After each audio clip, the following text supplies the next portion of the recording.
O anime começa 3 anos mais cedo que o dia atual, onde o exército está atacando uma ilha, mas os combatentes percebem que suas armas não são eficazes contra as forças que estão enfrentando. Portanto, eles devem deixar isso para os caçadores, porque é a única alternativa. E dentro da ilha, uma tropa de caçadores entra em formação para lidar com um enxame de formigas que se aproxima. No momento em que os insetos atacam, o capitão do regimento incentiva suas tropas a segurarem os inimigos ao máximo, caso contrário, a vanguarda vai ficar vulnerável. Galera, eu agradeço demais os quase 400 mil inscritos aqui no canal, vocês são um absurdo, tá louco, mas não vamos parar, hein, vamos continuar todo vapor nessa temporada e ano que tá começando, então já dá aquela força pro canal, galera, e se inscreve, capricha no like aqui embaixo, pra bater a meta de 5.305 likes, e agora bora lá. Apesar dos esforços, o rank dos caçadores era muito baixo e eles acabaram se tornando uma presa fácil para os insetos gigantes. O capitão é comido vivo enquanto sente que sua vida tá apagando diante dos seus olhos, até que outro caçador elimina a formiga com sua clava e cura o combatente. No entanto, outro grupo de formigas investe contra o healer, mas outro membro da equipe de caçadores surge e ao ver Byung em perigo, eletrocuta os inimigos com um raio à distância. O último integrante da equipe, Yeon-Woo, usa sua devastadora força física para garantir a linha de frente, enquanto o curandeiro terminava seu trabalho com os feridos em campo. Impressionados com todo aquele talento, o esquadrão derrotado assiste enquanto os caçadores Rank S resolvem a situação. Em Onseok, um membro de garras elétricas pede pro seu healer não sair correndo na frente, mas Byung só queria ajudar o máximo de pessoas que pudesse. Além disso, ele tinha certeza que seus dois amigos viriam para proteger ele. Nesse instante, uma gigantesca formiga aparece no local de batalha, mas apesar do tamanho e da aparência intimidadora, a equipe de Rank S avança contra o adversário. Enquanto Yeon-Hun segura a formiga por suas presas, Yeon-Sok fere ela com sua eletricidade. Em seguida, Yeon-Hun arranca as presas do inseto com suas próprias mãos, e depois arremessa com uma força absurda uma das garras da formiga contra ela, atravessando o corpo da gigante. Mas várias outras formigas iguais surgem, e Yeon-Hun ativa uma habilidade que deixa ele ainda mais poderoso, e Yeon-Seok lança tremendos raios no campo de batalha. A quantidade de poder era tanta que pôde ser vista do outro lado da ilha, onde o comandante de outra tropa percebe que o Rank S chegou a tempo. Apesar disso, o mestre Choi tinha sua própria batalha a vencer, e quando a horda inimiga se aproxima, o líder queima todas as formigas mais fracas e ordena que suas tropas avancem contra o resto delas. Nesse meio tempo é explicado o contexto da situação. Há mais de 10 anos atrás, apareceu uma série de portais que ligam nosso mundo a uma dimensão alternativa. O outro lado de cada portal estava repleto de criaturas bizarras chamadas monstros mágicos. Aqueles que despertam as habilidades para enfrentar esses monstros, que são imunes a armas convencionais, são chamados de caçadores. Com base no seu poder natural, eles são classificados de forma decrescente, como Rank S, A, B, C, D ou E. Porém, uma vez que esse poder desperta, não é possível aumentar ele com nenhum esforço individual. 3 anos depois, um portal conta com toda uma estrutura para servir aos propósitos dos caçadores, enquanto um grupo de classe mais baixa se agrupa em volta para matar o tempo e iniciar seus preparativos para excursões em masmorras. Nesse momento, um atendente de food truck dá um café para um deles e deseja boa sorte na raid. Um dos seus amigos, Park, chega nesse momento e cumprimenta Kim fica surpreso com a vida do camarada, já que ele tinha dito que cansou de caçar. Mas o homem responde que sua esposa ficou grávida do segundo filho, então precisa juntar uma grana das raids, porque fralda e mucilon não são de graça. E é nesse momento que chega o protagonista, e todos os caçadores estão mexendo com o cara, cumprimentando ele ou fazendo alguma piada. Como chamou a atenção na chegada, Park pergunta se o cara é tão forte ao ponto de geral fazer questão de falar com ele. Porém, Kim afirma que é o contrário. Como o garoto é conhecido como o caçador mais fraco da humanidade, o pessoal meio que adotou ele como mascote, por isso ele é tão conhecido. Uma vez ele acabou indo parar no hospital depois de participar de uma missão de Rank E. Pelo menos, quando ele é chamado, todos já sabem que a raid vai ser tranquila. E enquanto Sung se aproximava, os dois caçadores tentaram baixar o volume pro rapaz não escutar, mas ele já tinha escutado tudo, conformado por não poder argumentar contra fatos. Logo na sua frente, sua amiga Jo-hee mostra preocupação pelo Jin-woo Sung estar machucado mais uma vez, e insiste em saber a origem da ferida, mesmo com o rapaz evitando falar sobre. Depois ele comenta sobre o caso que ficou conhecido entre os caçadores, a famosa incursão pro portal Rank E, onde Jin-woo foi o único ferido e foi direto pro hospital. Como todos os outros caçadores eram de rank mais alto, ninguém viu a necessidade de levar um healer, então sobrou pro jovem que acabou ficando pra trás. Jo-hee argumenta que eles foram egoístas e não pensaram na necessidade de todo o grupo, mas Jin-woo assume a responsabilidade, dizendo que a culpa é dele por ser fraco e que já tá até acostumado a ser tratado dessa forma. A incursão tá prestes a começar, e um dos caçadores se candidata a ser líder do grupo. Como todos em volta reconhecem que Song Ji-woo é o mais habilidoso de todos, não houve nenhuma objeção. Logo a equipe entra no portal e antes de Sung entrar,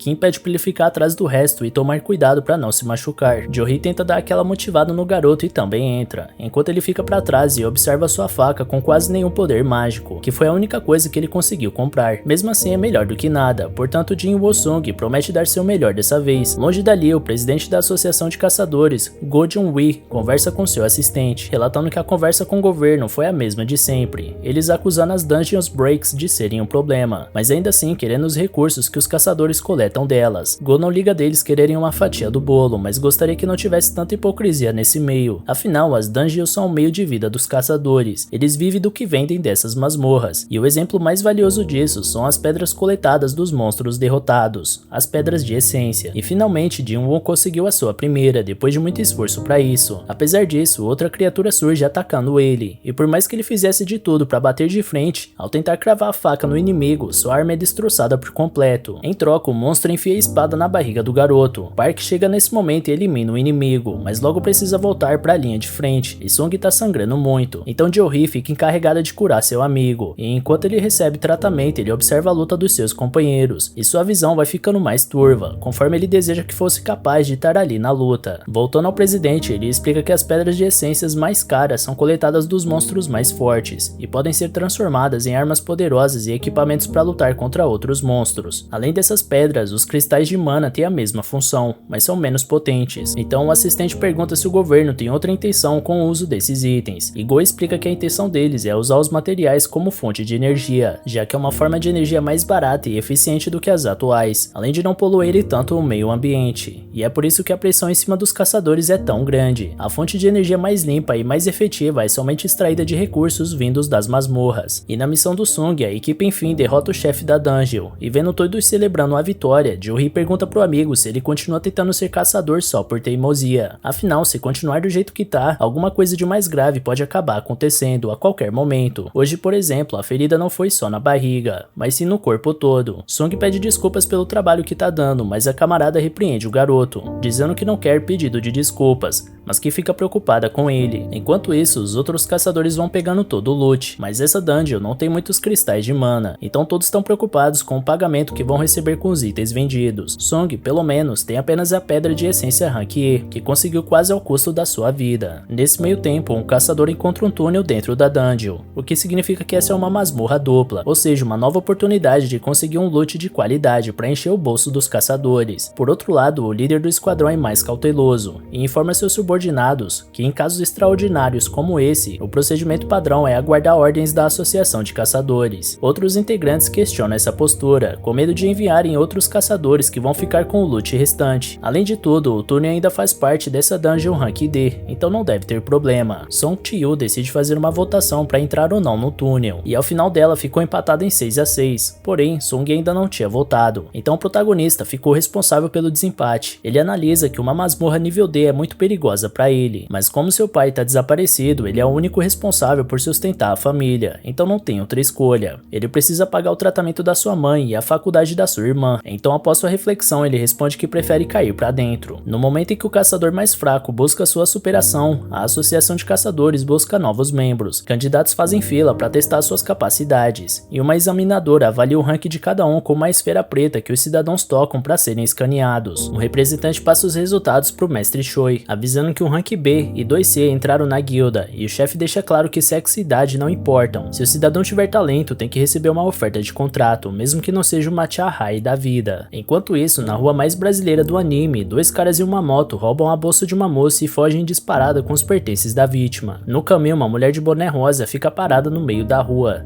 deixando os bandidos nervosos com aquela ousadia. Assim eles continuam acelerando, então a mulher salta por cima dos dois e recolhe a bolsa de forma cirúrgica. Nesse meio, a moto derrapa e os capangas caem, enquanto a mulher devolve a bolsa para a vítima. Toda a população vê aquele ato de heroísmo e se aproxima da caçadora Chahai, uma conhecida associada de Rank S, que antes de ser fotografada, se incomoda com toda a atenção e vaza dali para ter um pouco de paz. Voltando à dungeon, 40 minutos se passaram desde que eles entraram no túnel. Como o portal fica aberto até uma hora depois do chefe ser derrotado, Eles ainda têm 20 minutos para sair dali com o que precisam. Jin Woo-sung aproveita para pedir desculpas de novo por dessa vez ter colocado os dois nessa nova enrascada, uma vez que Jo-hee voltou contra a nova expedição,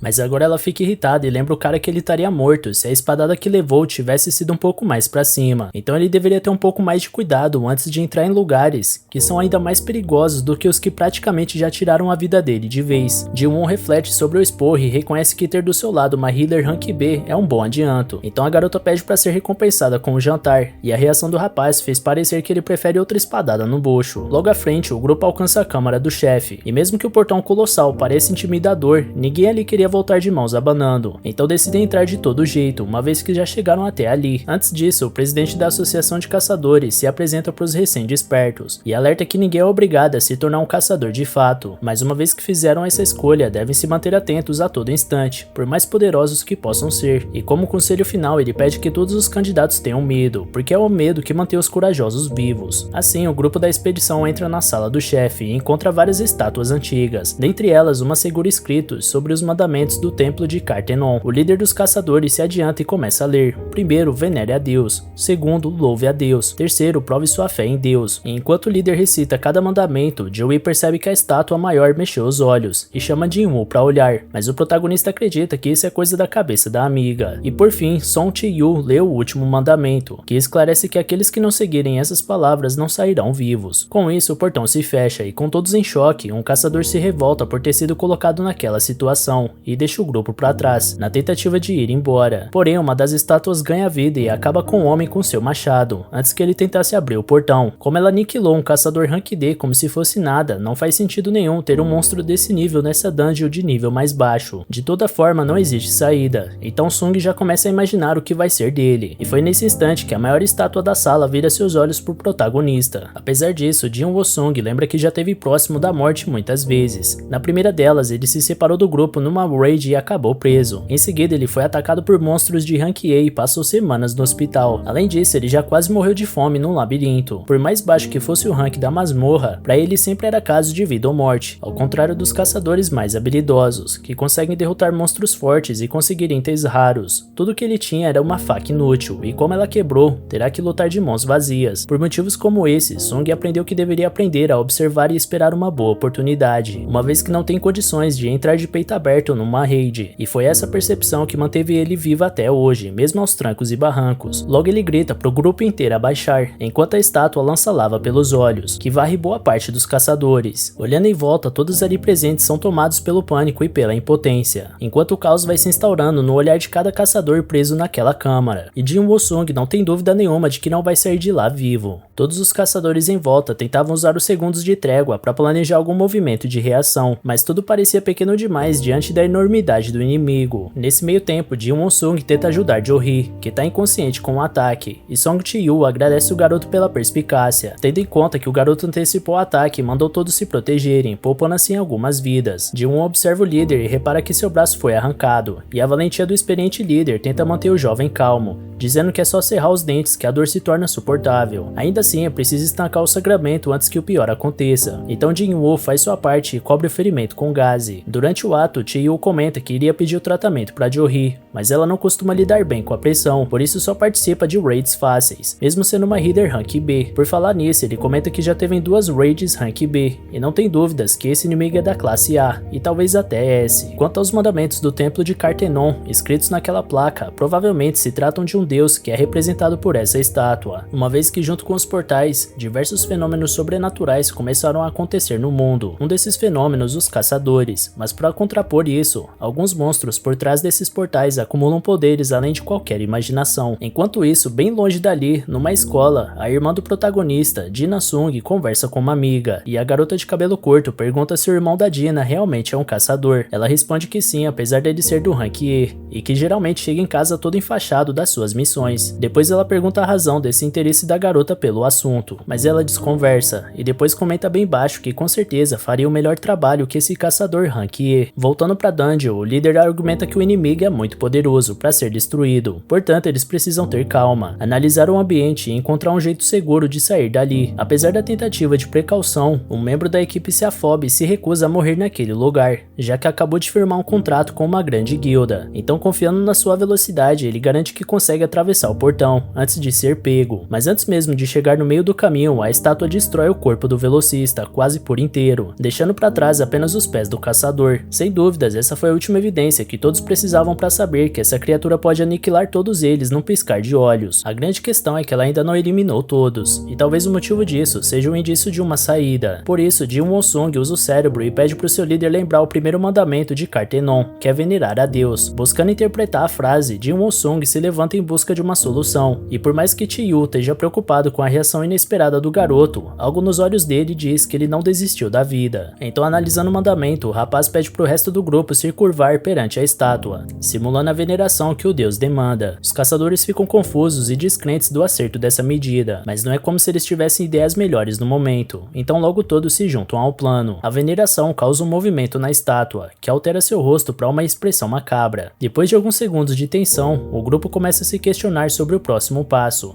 e Park sente confiança de se levantar, crente que a estátua tinha parado de atacar. Seguindo a ideia, os outros membros se levantam em seguida, mas a tensão ainda estava longe de acabar, porque logo depois a estátua gigante se ergue do seu trono com aquela expressão sinistra e começa a perseguir a guilda. Apesar da liderança ser do Song Chiyu, o grupo pressionava Jin Wonsung para inventar o próximo passo. Obviamente a resposta estaria no segundo mandamento, mas a pressão absurda em cima do jovem impediu que ele achasse uma saída. Foi aí que assumiu a responsabilidade um estudioso da etnologia, que é um estudo aprofundado sobre sociedades e sua cultura, e essa leitura fez o caçador se lembrar de algumas exaltações aos deuses. Levando seu conhecimento até a estátua, ele se ajoelha e faz uma espécie de oração, e enquanto o etnologista fazia sua oração, a estátua levantava seu pé cada vez mais, até que pisa em cima dele como se fosse um inseto. Esse foi o estopim para o caos tomar conta, e todos passam a correr por puro desespero, e o pânico acabou tirando o poder de reação de uma caçadora, que também foi pisoteada sem piedade. Enquanto corre, Park lembra da sua família esperando em casa, com seu segundo filhinho para nascer. Ele tenta achar um canto que fosse mais seguro, mas ao virar as costas para outra estátua, ela usa sua espada para cortar Park no meio. Já Jin-woo tá pensando em alguma possível pista para louvar aquele maldito demônio,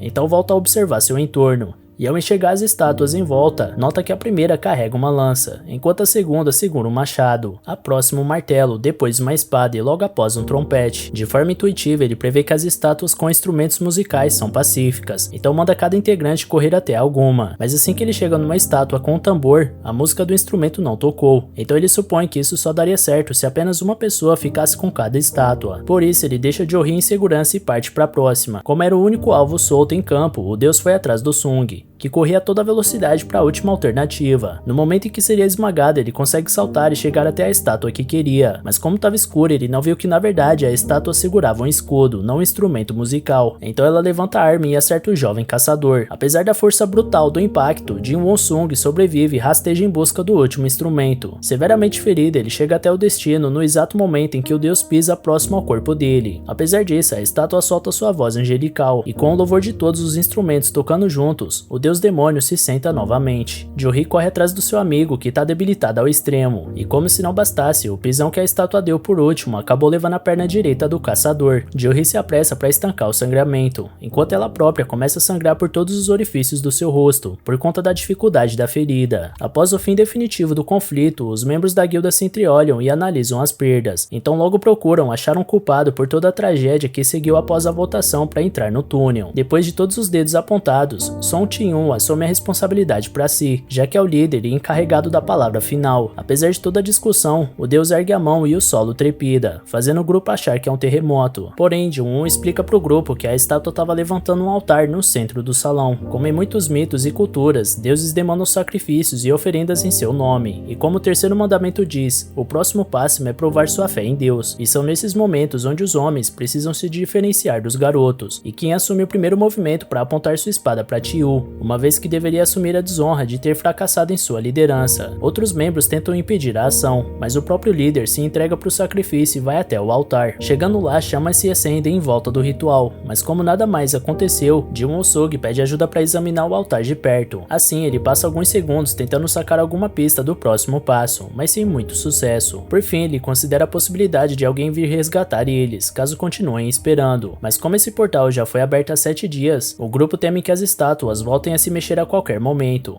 Afinal, leva uma semana para o portal se abrir por completo. Esse processo é chamado de Dungeon Break, e quando isso acontece, os monstros conseguem atravessar para o outro lado. Por isso, os portais são fechados após a derrota do chefe. No caso deles falharem, o deus demônio pode entrar no mundo real. E sem saber de nada do que está acontecendo, Jin Sung vai visitar sua mãe, que passa por um sofrido tratamento, e mesmo com ela inconsciente, Jin atualiza a mãe dos últimos assuntos, conversa sobre suas amigas e sobre o resultado do exame nacional. Então Jin Sung chama os outros membros para dentro do círculo do altar, prevendo que vai precisar de uma pessoa para cada chama. Feito isso, um fogo azul envolve o círculo e o portão se abre. Apesar disso, as estátuas do salão acendem um estranho brilho e se dirigem até o centro, mantendo o grupo novamente em dúvida quanto a um próximo movimento. Nisso, Jin-Woo descobre que as estátuas param de se mover enquanto você mantém seus olhos nela. Portanto, todos devem olhar os inimigos até pensarem em uma saída. Porém, uma caçadora entra em pânico e resolve correr por sua vida. Então deixa tudo pra trás e some dali. A partir do momento em que ela cruza a linha do altar, uma das chamas se apaga e o portão fecha um pouco. E foi isso que abriu os olhos do grupo pro intuito do terceiro mandamento, o de testar a fé nesse deus com uma situação extrema como essa. De toda forma, essa suposição não confirma se eles estão diante de uma armadilha ou não. Em seguida, outro membro resolve tentar a sorte e atravessa o portão, repetindo o processo de apagar outra chama e fechar o portão um pouco mais. Como era o último apoio do companheiro sem perna, o protagonista cai no chão. Após essa fuga, Jin Sung pede pra ninguém mais sair dali, porque caso isso aconteça, eles terão um ponto cego e não poderão evitar a chegada dos inimigos. Então ele presume que as chamas azuis sejam a marcação do tempo, portanto eles poderão sair assim que apagarem. Dito isso, Kim elogia a inteligência do garoto, principalmente pelo fato dele ter sido taxado de inútil desde que chegou na associação, mas que sem ele ninguém estaria vivo naquele momento.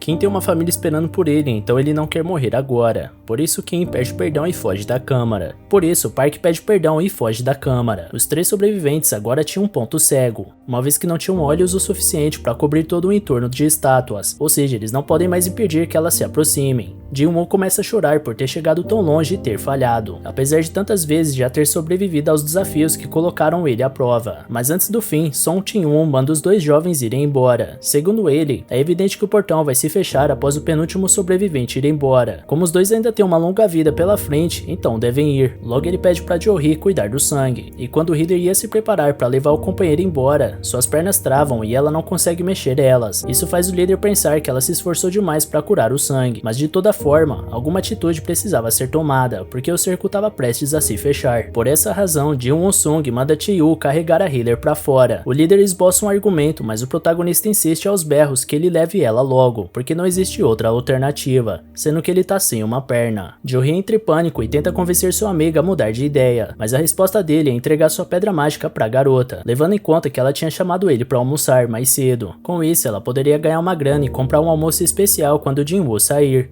Ele promete pegar o troco com ela. Mesmo assim, Jo-hee continua esperneando, mas como não tem mais tempo com isso, Song Jin-Woo desmaia a jovem e carrega ela pra fora. E assim que os 2 se vão, Jin Sung tá sozinho, com todas aquelas estátuas em volta dele, sem sua perna pra correr, apenas esperando por seu fim, sentado e indefeso. Apesar de tudo, ele sente que deveria ter sido assim desde o início, afinal ele sempre foi o caçador mais fraco, mas se ele soubesse que seria dessa forma, com certeza teria feito um seguro de vida mais alto. Por fim, ele ergue a espada deixada pelo Kim, e pretende pelo menos levar um inimigo junto com ele. Nesse instante, uma estátua arremessa sua espada gigante no garoto, mas ela finca no altar bem perto dele. Outra estátua acerta o chão e faz Jin-Woo rolar com o impacto, deixando ele completamente exposto aos enormes inimigos. Com isso, o próximo golpe é certeiro, arrancando um dos braços do caçador. Rezando pelo seu fim, o rapaz permanecia no chão sem reação alguma, apenas se lamentando por não ter tido outra chance de fazer diferente. Enquanto isso, uma estátua esmagava o corpo dele com seu martelo, quebrando seus ossos. E foi nesse momento que, apesar da dor, Jin Sung se orgulha de pelo menos ter chegado até ali, e assim que ele tenta se erguer novamente, uma estátua colossal atravessa seu ombro direito por completo, cravando o garoto na parede. Milagrosamente vivo, ele gasta seus últimos momentos sentindo ódio de caçadores como o Park, desprezando o fato dele ter dito que não aguentava mais, e por isso tinha que ir embora. Afinal, é lógico que ninguém aguentava mais estar ali, ele só estava justificando o egoísmo dele. São sempre os mais egoístas que mais se beneficiam. Jin tem uma mãe em estado terminal, mas mesmo mesmo assim resolveu se sacrificar pelo grupo, deixando ela e sua irmã sozinhas, apenas para terminar sendo massacrado da forma mais dolorosa e solitária possível. Em seguida, a espada que atravessava Jin-Woo é erguida até o alto, causando uma dor extrema no caçador, que logo é jogado de uma altura de 20 metros e cai de costas no altar de sacrifício. Seu sangue escorria com velocidade para fora do corpo, enquanto ele chorava e mudava de ideia. Agora ele sente que não quer mais morrer, mas já era tarde. Então uma das estátuas dá o golpe de misericórdia no protagonista, apagando a última chama azul. Na sequência, uma tela se abre com uma notificação sobre uma missão secreta, chamada Coragem dos Fracos. Essa notificação alertava alguém que essa pessoa adquiriu as qualificações necessárias para ser um jogador, e em seguida é perguntado se essa pessoa aceita. Assim que a proposta é confirmada, outra tela se abre, avisando que o coração dessa pessoa vai parar em 0,02 segundos, caso ela não aceite. Então outras opções entre sim e não são colocadas na tela. No fim, o jogador vai em frente e aceita novamente. De repente, Jin Won-sung acorda numa cama de hospital. Desesperado, ele olha para todo o seu corpo, lembrando dos membros que foram amassados pelas estátuas gigantes. Porém, seu corpo estava intacto, com todos seus braços e pernas, além de não ter nenhum sinal da perfuração no peito. Nessa hora, entram dois homens no recinto e um deles se apresenta como Woo Jin-Choo, administrador da equipe de vigilância da Associação de Caçadores. Ao lado dele, um assistente chamado Kang Tae-shik. Primeiro de tudo, Jin Won-sung quer saber o que a vigilância quer com ele, e primeiro Woo informa que o garoto ficou inconsciente por 3 dias. Quanto aos seus companheiros de missão, Song Chi-yu perdeu um braço e provavelmente não vai mais poder voltar a atuar de caçador. Já Lee Jo-hee ficou traumatizada e está recebendo tratamento psiquiátrico. Por conta da condição dela, o administrador também não sabe se ela vai continuar nessa profissão. Afinal, apenas 6 caçadores sobreviveram a essa dungeon, e todos sabem que esse é um trabalho muito perigoso. Mas ainda assim, Woo comenta que desfechos trágicos como esse são raros, apesar de tudo. Agora sobre o motivo deles estarem ali. Quando a guilda Tigre Branco chegou ao local, após serem avisados da situação pelos sobreviventes, só encontraram Jin Won-sung caído no chão, sem nenhum vestígio das estátuas ou do templo descrito pelos sobreviventes. Porém, como não houve inconsistência no relatório e os restos mortais dos falecidos estavam no local, o grupo do Jin-Woo saiu da lista de suspeitos. A propósito, o administrador pergunta se o garoto teve seu segundo despertar. O despertar é o que determina o poder do caçador, que nunca pode ser mudado, mas em raras ocasiões, um caçador pode passar por um segundo despertar.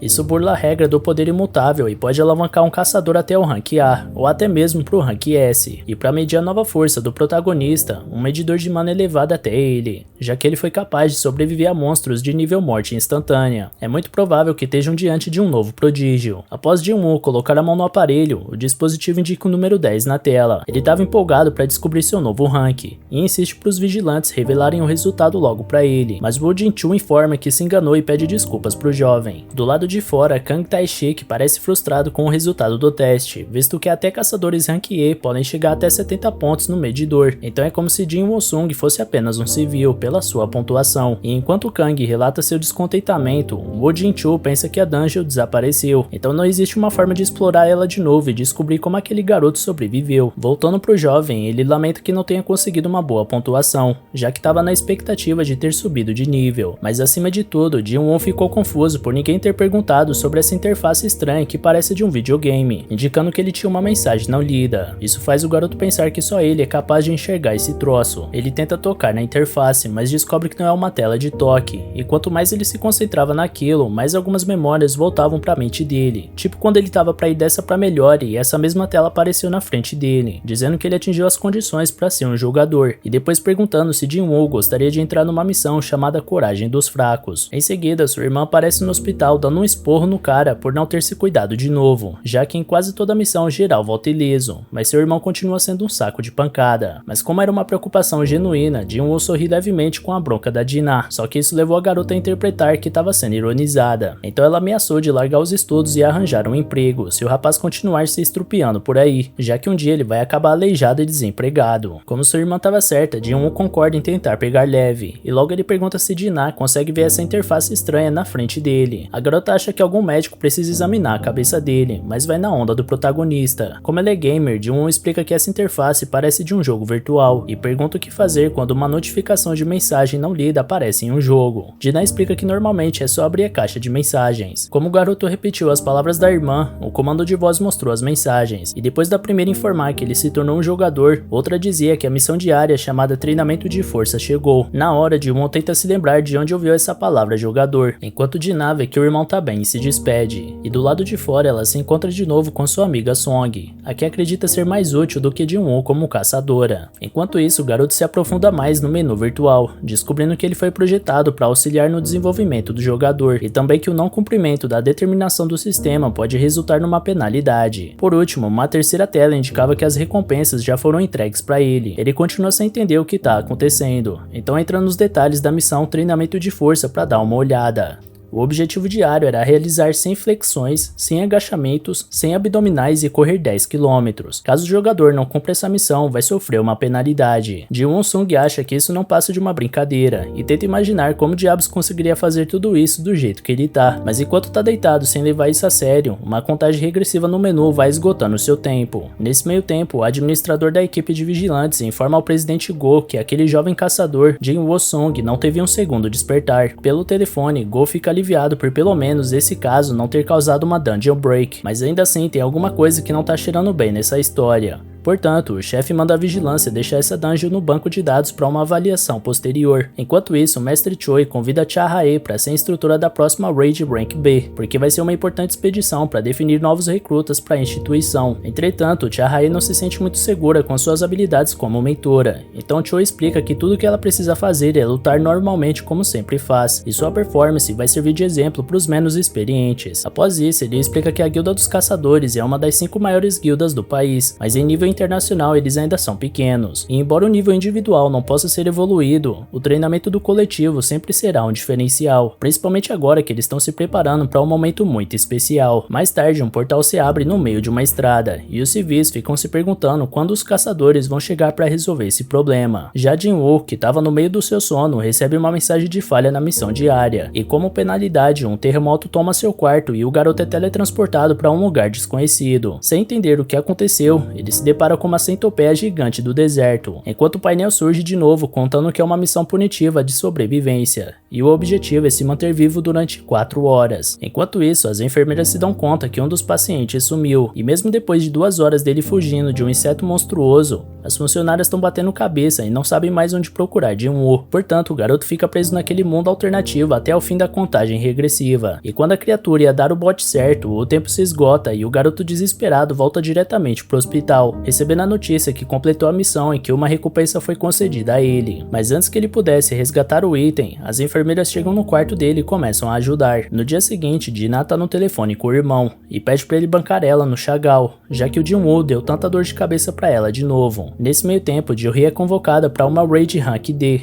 e por mais que a associação saiba que ela tá passando por um momento difícil, o resto da guilda tá toda ocupada, então ela é a única opção no momento. Apesar disso, Jo-hee recusa a proposta, mas pelo menos fica sabendo que o Jin-woo melhorou bastante sua condição. Feliz com a notícia, ela vai direto visitar um amigo, mas em vez de continuar repousando, ele tá correndo feito louco no pátio do hospital. As enfermeiras comentam que os caçadores se recuperam mais rápido que as pessoas normais, mas o que esse garoto tá fazendo é brincadeira. E finalmente, levando a sério suas missões diárias, Jin-woo-sung descobre que a cada vez que completa elas, recebe 3 recompensas. A primeira é a recuperação total, onde toda a exaustão dele vai embora. Em segundo, alguns pontos para ele distribuir nos seus atributos. E como sempre, ele dá mais atenção para a força. Além disso, tem até uma tela de habilidades e inventário. Então a vida dele tá realmente se parecendo com o jogo. E nesse momento que ele reflete sobre seu novo rumo e mexendo no seu menu imaginário, todos os pacientes olham para ele como se o garoto fosse de outro mundo. E por último, a terceira recompensa é uma caixa de loot aleatória. No caso de agora, o item é uma chave estranha. Desde então, ele só tinha conseguido coisas inúteis como bandagens ou caneta. Por isso parece que a sorte finalmente chegou. Segundo a descrição do item, Jin-woo-sung poderia usar essa chave para se teletransportar para uma dungeon instanciada. A forma de usar esse item é chegando na saída 3 da estação de metrô de Hapjeong. Porém, Jin-woo não faz ideia do que é uma dungeon instanciada, mas parece que é alguma missão para ele evoluir sua força, ou pelo menos ele espera. E durante essas reflexões, a imagem daquela estátua gigante macabra invade a mente do protagonista, causando inclusive dor física nele. E nesse meio tempo, os jornais locais noticiam que vários portais Rank D foram abertos ao redor do país, e que os portais Rank C no leste superior e central estão sendo resolvidos nesse exato momento. Já o portal Rank B, que surgiu na região portuária, teve uma raid marcada para daqui a alguns dias pela Associação de Caçadores. Jin-woo aproveita sua melhora para visitar sua mãe, e a imagem dela deitada daquele jeito jeito remete o garoto a uma cena de 4 anos atrás, quando ele estava com ela nos braços, depois de ter encontrado ela inconsciente. Assim que leva a mulher ao médico, ele e sua irmã descobrem que a mãe tá com uma doença do sono eterno, também conhecida como descanso final. É uma doença que surgiu com o aparecimento dos portais e afeta aproximadamente 1 em cada 10.000 pessoas. Existem teorias de que ela é causada pela exposição frequente à mana, mas independente disso, o melhor que a medicina atual pode oferecer a portadores dessa doença é um suporte, mantendo a pessoa viva, mas sem chances de se curar. Então, sabendo que terá que cuidar da sua mãe doente em estado vegetativo pro resto da sua existência, Jin Woo-sun suportou os trabalhos mais árduos e humilhantes, até ser aceito pela Associação dos Caçadores e ter um salário que dá acesso a um tratamento adequado para a mãe. Mas logo ele descobre que essa profissão tá longe de ser fácil, e nos primeiros dias ele já percebeu isso, ficando para trás na maioria das raids e se machucando com frequência. Numa dessas expedições, Jin-woo é jogado para fora do grupo por não conseguir ajudar, e quando o resto da equipe deixa claro que mesmo que eles tenham ordenado que ele fosse embora, ainda assim não vai receber pagamento, já que nem ajudou. O pior de tudo é que Jin-woo se virou para eles e pediu desculpas por ser inútil, ainda por cima. Provavelmente essa lembrança é o maior incentivo para ele focar tanto nos pontos de atributos de força. Em seguida ele vai de encontro com sua primeira missão solo, e ao chegar na saída 3 do metrô de Hapjeong, ele abre uma fechadura que se criou na frente dele e um portal se abre. Ao atravessar, ele recebe uma mensagem que avisa que ele entrou na dungeon instanciada. A entrada atrás dele se fecha, mas as pessoas em volta continuam atravessando como se nada tivesse acontecendo. Com isso, Jin-woo percebe que dungeons instanciadas colocam ele numa dimensão diferente, assim como portais vermelhos. Então ele recebe outra mensagem que diz que ele não pode sair até matar o boss ou usar uma pedra de teleporte. Assim ele desce escada abaixo e dá de cara com 3 goblins. As imagens dele sendo gravemente ferido por uma criatura dessa raça voltam à cabeça dele instantaneamente, mas dessa vez ele não tem escolha. Ninguém ali pode ajudar e não existe uma saída fácil dessa masmorra. Por esse motivo ele enfrenta os inimigos de peito aberto, defendendo os ataques deles, até achar uma brecha para uma manobra ofensiva. E na primeira tentativa ele atravessa um monstro com sua espada. Depois ele perfura o segundo goblin e também elimina o último. Sendo assim, mesmo estando exausto, ele notou que realmente está mais forte, mas agora ele realmente teria que colocar isso à prova, já que um Lee Kang com uma mandíbula metálica entra em combate e destrói a faca dele. As pernas de Jin Woo-sung começam a tremer, e farejando medo, o Lee Kang ataca de novo e abre um corte no rosto do caçador. Após isso, o lobo se revolta pro alvo de novo e avança novamente, cada vez mais próximo da vitória. Mas para evitar o pior, Jin-woo consegue saltar para não ser atingido pelo bot. E após dar várias cambalhotas no ar durante o desvio, ele percebeu o quanto seu corpo tá leve. Ainda assim, o Lee Kang não desiste e se prepara para atacar novamente, mas Jin-woo tá disposto a sair da defensiva, cansado de apanhar a vida inteira sem reagir à altura. Por isso, responde à investida do Lee Kang com um soco. O impacto foi tão forte que finalmente fez o protagonista sentir a diferença depois de ter colocado tantos pontos de força nos seus atributos. Entretanto, nem esse aumento de força era capaz de derrotar o inimigo na mão, e além disso, o garoto não tinha nenhum grupo para cooperar nessa luta, então era só ele contra o oponente. Além do mais, Jin-woo só tem comida e água na sua mochila, e lamenta o fato de não ter nenhuma arma mágica para se defender, mas foi nesse momento que ele se recordou da sua última incursão numa dungeon, e com isso ele puxa sua espada mágica do inventário e contra-ataca, acabando com o Lee Kang subindo de nível. Jin-woo se lembrava que tinha pego a espada do Kim quando ele fugiu desesperado da masmorra das estátuas, e que ele disse ter pagado 3 milhões por ela. Em seguida, mais 2 Lee Kang se aproximam, porém Jin-woo não sente mais medo por causa da sua mais nova arma. O problema é que ela agarrou no chão com o último golpe, e isso acaba desesperando o protagonista. Os Lee Kangs aproveitam para atacar, mas o rapaz consegue arrancar a espada do chão e golpear. Um dos oponentes usa suas presas de aço para segurar a espada, mas Jin-woo acerta um chute no monstro para em seguida conseguir realizar o corte com sua arma, destruindo mais um inimigo. Apesar da dificuldade, Jin-woo se lembra das estátuas gigantes que dilaceraram ele sem piedade, e ao menos se conforta por não estar enfrentando um desafio desse tamanho. Independente de tudo, parece que o Lee Kang também teve uma breve reflexão acerca do perigo que está encarando, e por isso decide correr dali para evitar que fosse destruído também. Assim, Jin-woo tem um tempo para sentar, e analisando seu inventário, percebeu que subiu um nível, e por isso as feridas dele tinham sido curadas. Além do mais, com isso ele ganhou um ponto para cada atributo. Como as missões diárias só davam um ponto, ele achou melhor focar nessas lutas para evoluir. Além disso, ele se questiona se deveria colocar pontos em outros atributos como inteligência ou destreza, mas conclui que faz mais sentido continuar focando na força, porque mesmo que ele só tenha 32 pontos desse atributo, já sente seu corpo muito mais leve. Por fim, mesmo que não tenha certeza, ele se põe que quanto mais seus atributos básicos aumentam, mais pontos ele vai ganhar. Isso deixa ele esperançoso que um dia vai conseguir realmente ficar muito forte. Logo ele procura pedras de essência no loot, mas nenhum item desse tipo tava por lá. Pelo menos ele descobriu que tem uma uma loja no inventário, apesar dos novatos não poderem comprar itens. Então vê de uma presa de Lican que encontrou nos espólios e consegue 20 moedas de ouro. Ji-won sabe que precisa vencer essa dungeon antes da sua comida acabar, mas ele não tem muita certeza se é capaz de derrotar um chefe sozinho, mesmo que seja uma masmorra de nível E. Ele poderia encontrar a pedra de teleporte, mas não faz ideia de onde procurar. Então a melhor ideia é upar nessa dungeon até ter condições de enfrentar o chefe. E para continuar com o pé direito, dezenas de Licans chegam até o garoto e atacam ele. Mas mesmo diante de tantos inimigos, ele não sente medo, porque já presenciou a sua própria morte uma vez. Por isso ele entra em combate e consegue se livrar de algumas criaturas, mas ele sabe que por mais que não seja fácil derrotar ele, também não é simples acabar com tantos Licans em bando, portanto é sempre válido ser cauteloso. E nesse momento ele se lembra de quando ralava em empregos normais, até receber a notícia que tinha qualificação para ser um caçador, assim tendo esperanças de pagar o tratamento da mãe, até se recordar do momento onde foi morto pelas estátuas gigantes. Tendo essas recordações em mente, Ji-won promete lutar com intensidade e avança contra os adversários. Ele elimina tantos Licans que, além de subir vários níveis, conseguiu o título de matador de lobos. Enquanto isso, alguns pedestres da cidade percebem que o túnel está começando a ficar perigoso, e por essa razão se perguntam quando a associação vai fazer alguma coisa a respeito disso, já que existe um risco real de dungeon break. De volta à estação, Ji-won vê que sua espada tá rachando de tanto ele usar, então volta a se perguntar se já tá na hora de vazar dali. Enquanto isso, seu menu explicava que os jogadores que conseguem o título de matador de lobo têm um bônus de 40% em todos os atributos contra animais. Além disso, ele vê que conseguiu 34 presas de lobo, 2 punhais gastos e uma capa de viajante. Mas por último, e mais importante, ele nota que conseguiu a pedra do teleporte. A conquista desse item reacendeu a dúvida entre ir embora ou não, mas Ji-won tem medo de não ter outra oportunidade de ganhar XP tão rápido assim de novo, porque talvez essa dungeon seja só por tempo limitado, igual em alguns games. Segundo o próprio Ji-won Sung, ele se sente dançando na palma da mão de Buda, diante de tudo que tá vivendo sem fazer ideia de como chegou até isso. Enquanto isso, Jo-hee recebe outro telefonema da Associação de Caçadores, sendo avisada que o portal que ela foi convidada para defender foi vítima de um dungeon break. Na hora ela se sente culpada por ter recusado o chamado, e lembrando da disposição do Ji-won mesmo na situação difícil que estava passando, a garota decide ajudar de uma vez por todas, porque a associação estava em falta de healers nessa batalha e a cidade estava em grande perigo. Ji-won continua evoluindo sem parar, até que essas horas de experiência fazem ele reparar que os inimigos com o nome branco são mais fracos que ele, enquanto os laranjas são do mesmo nível dele e os vermelhos são mais poderosos. Ele upou tanto que até os Licans passaram a ter o nome branco ao contrário do vermelho de quando ele tinha acabado de chegar. Porém, mesmo que tenha evoluído tanto, Ji-won sente que não pode derrotar o chefe lá embaixo da escadaria, talvez por sua percepção ter aumentado. Esse sentimento de que ele não tem chance fica cada vez mais vivo. Porém, mesmo que esse monstro dê calafrios no protagonista, ele já chegou no nível 15 e provavelmente não vai conseguir subir de nível naquela dungeon. Além do mais, a espada tá cada vez mais rachada, então seria melhor ele parar de ficar usando ela à toa e ir direto para onde realmente importa. Por isso, ele desce a longa escadaria da estação até chegar no andar mais baixo. Uma criatura gigante e veloz atravessa debaixo d'água até arremessar Ji-won na parede e quebrar a espada dele. O garoto levanta e vê que tá diante do Rei do Pântano, a casaca azul de presas venenosas. Por mais que Ji-won tenha evoluído muito, o nome do chefe ainda tá laranja, e só de olhar para a criatura ele nota que não vai conseguir perfurar aquelas escamas só com uma espada. Portanto, a estratégia é suportar esses ataques pesados da cobra até descobrir um ponto fraco. O problema é que até esse momento chegar, ele precisa sobreviver, e do jeito que as coisas andam nessa batalha, pode ser que ele não consiga fazer isso. Após vários ataques poderosos seguidos, a cobra gigante joga um vagão inteiro de trem no protagonista, e essa demonstração de poder faz ele se sentir pequeno, mesmo depois de colocar tantos pontos em força. Por fim, ele se questiona quantos pontos ele vai ter que colocar nesse atributo até parar de ser visto como uma piada. E por falar nisso, ele se lembra de quando era chamado de o caçador mais fraco da humanidade. Numa lembrança antiga, um homem encoraja Ji-won a não ligar para esse apelido e focar em provar para todos que ele não é o que eles dizem ser. Durante toda a sua vida ele foi ridicularizado, e isso fazia ele sentir vergonha de si mesmo. Quando você é forte, consegue lidar com desafios, ajudar os outros e ser respeitado por quem te cerca. Por outro lado, quando você é fraco, você depende da ajuda das pessoas e acaba virando um peso nas costas da sua equipe. A sociedade te olha por cima, e mesmo que você seja inteligente, empático ou criativo, diante dos fortes tudo isso fica invisível. E no final das contas, empatia não vence batalhas, e é por esse motivo que Ji-won estava tão decidido a se tornar o mais forte de todos, para provar que pode fazer a diferença. força. Então ele tenta subir pelas escamas da cobra, mesmo sem convicção que iria conseguir tirar algo disso, mas logo é jogado no chão de novo. Entretanto, assim que se ergue mais uma vez, uma aura azul toma conta do protagonista, e ele sabe bem que esse inimigo diante dele não é nada perto do terror que ele passou com aquelas estátuas. Essa mentalidade trouxe a disposição necessária para ele continuar lutando, e dessa vez mais confiante. Após escalar até o topo da cobra, ele consegue dar um salto até a parte de trás do pescoço dela, e com a bênção dos seus inúmeros pontos em força, ele começa a esmagar as escamas da casaca azul com as próprias mãos. A cobra tenta escapar do adversário de toda forma possível, mas a força do Jin Woo-sung era tanta que a cabeça da criatura foi tirada. Exausto, Jin Woo via seu próprio sangue escorrer por todo o seu corpo com o esforço absurdo que estava fazendo, enquanto o monstro gigantesco estava morto na frente dele, e seu menu virtual indicando que ele subiu vários níveis. Ainda por cima, ele foi recompensado com uma adaga feita com veneno de casaca, além de ter o dobro do dano da espada do Kim.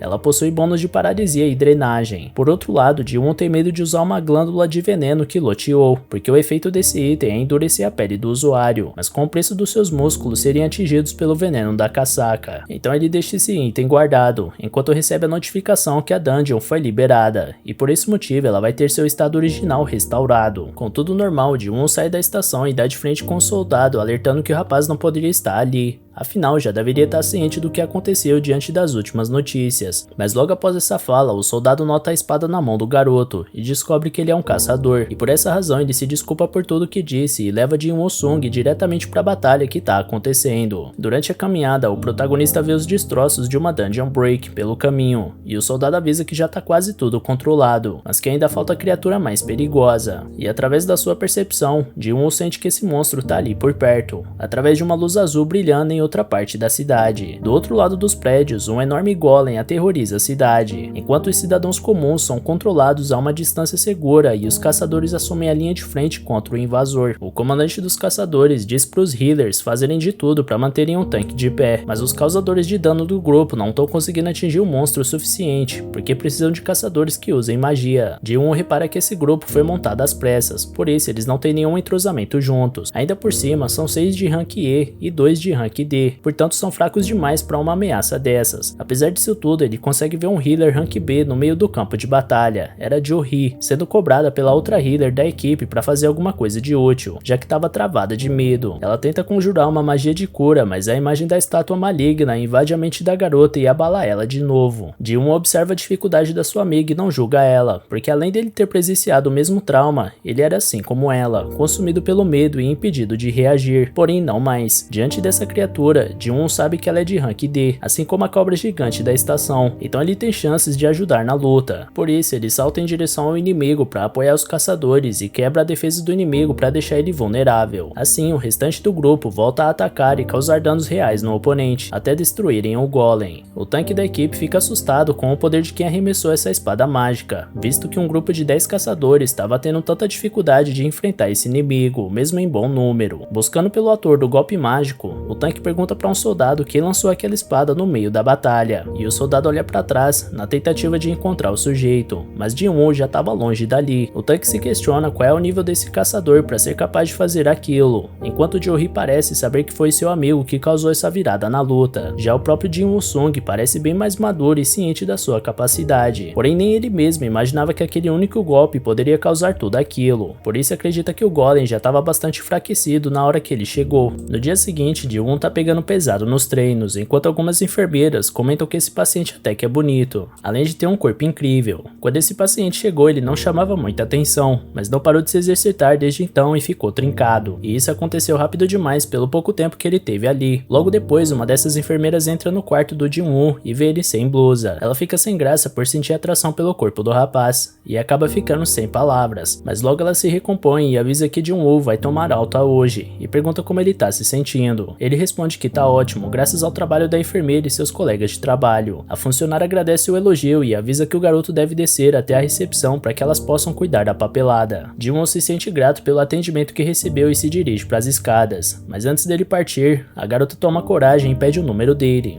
Inocente, Ji-won pensa que é para mandar o resultado dos exames para ela depois da alta, então passa seu contato para a garota. Enquanto isso, no jornal Outra Manhã, a apresentadora recebe um convidado muito especial chamado Baek Yoon-ho. um dos 7 caçadores Rank S do país. Por ser de um nível muito elevado, a apresentadora pergunta se o dia a dia do caçador é muito corrido e quer saber o que ele faz da vida quando não tá em dungeons. Então Baek responde que todo dia é um dia de treino e que isso é necessário, além de sempre estar em combate, para manter os reflexos em dia. Mas no caso dele, criou o hábito de treinar o tempo todo, porque já foi um bombeiro em uma época e nessa profissão, o menor erro pode custar a vida de um companheiro, e esse pensamento sempre guiou seu caminho. Dina estava assistindo esse programa antes de sair para a escola, mas logo vê que tá na hora de partir. Por isso vai procurar seu irmão para se despedir. Ele tinha acabado de acordar, então ela avisa que a janta de ontem que sobrou tá na geladeira, enquanto nota a barriga trincada do irmão. Por isso ela pergunta se ele anda malhando, e se por acaso a academia faz crescer a altura, já que até mais alto ele ficou. Então ela brinca que não sabia que os homens cresciam mesmo depois de velhos, e depois se prepara para ir para a escola. Antes dela sair, Ji-won lembra dela levar um guarda-chuva, mas Dina acha ele muito pesado, além do fato de estar muito sol hoje. Porém, Ji-won é devoto do ditado popular de que prevenir é melhor do que remediar, e enfia o guarda-chuva na mochila da irmã. Com a partida da Dina, Ji-won abre seu menu de treino e vê que já cumpriu todas as obrigações do dia, menos a corrida de 10 km, que ele deixou para mais tarde. Quanto aos músculos que desenvolveu, ele se pergunta se eles são fruto dos status de força que ele tem focado mais, ou se continuar malhando ele vai ficar igual um bodybuilder. E por falar nisso, ele não usou os pontos que ganhou do último nível. Refletindo sobre onde colocar, ele conclui que força é o mais importante para ele, mas que não adianta de nada um dano absurdo se ele não acertar o golpe. Portanto, parece uma boa ideia investir em agilidade. Vitalidade é bom ter, e percepção tem sido muito útil. Já a inteligência ele não tem certeza, mas parece estar relacionada à magia, então não sabe se precisa. Enfim, ele decide upar a força, a agilidade e a percepção. Logo nesse momento, o proprietário da casa que ele aluga faz uma ligação cobrando o aluguel desse mês, já que Ji-won ainda não pagou, e o inquilino promete pagar o mais rápido que puder. Depois de encerrar a chamada, o protagonista se olha na tela do celular e pensa se essa experiência que ele está vivendo é alguma espécie de segundo despertar, mas agora que consegue matar goblins facilmente, talvez pagar o aluguel não deva ser um desafio muito pior. Dito isso, ele prefere 1000 vezes enfrentar um batalhão de goblins, e talvez essa seja a solução para pagar o aluguel. Então Ji-won entra num aplicativo de caçadores, onde eles atuam em serviços de raid em troca de dinheiro. Ji-won tá procurando um desafio de nível mais alto para descolar uma boa grana, mas imagina que ninguém vai aceitar um rank E nesse tipo de dificuldade. Por essa razão, talvez fosse melhor ele pedir para ser reavaliado, e quem sabe subir de rank para ter mais chances de conseguir trabalhos que paguem mais. Entretanto, Ji-won se lembra que passou por um redespertar, e que isso é extremamente raro de acontecer, e o fato dele ser um caçador que pode subir de nível chamaria toda a atenção do mundo e a imprensa jogaria toda a expectativa do mundo nas costas dele, porque como dizem, prego que se destaca leva martelada. Então ele decide dar um tempo até aprender a se defender melhor e compreender suas habilidades, e nesse meio tempo uma notificação chega no seu celular. Horas depois, Ji-won tinha acabado de completar sua corrida do dia e foi buscar sua recompensa, que além de recuperação total da energia e pontos de atributos mais 3, dava uma caixa de loot aleatório. Em seguida, um grupo de caçadores se aproxima e seu líder, Gawang Dong-sung, é o primeiro a cumprimentar Ji-won.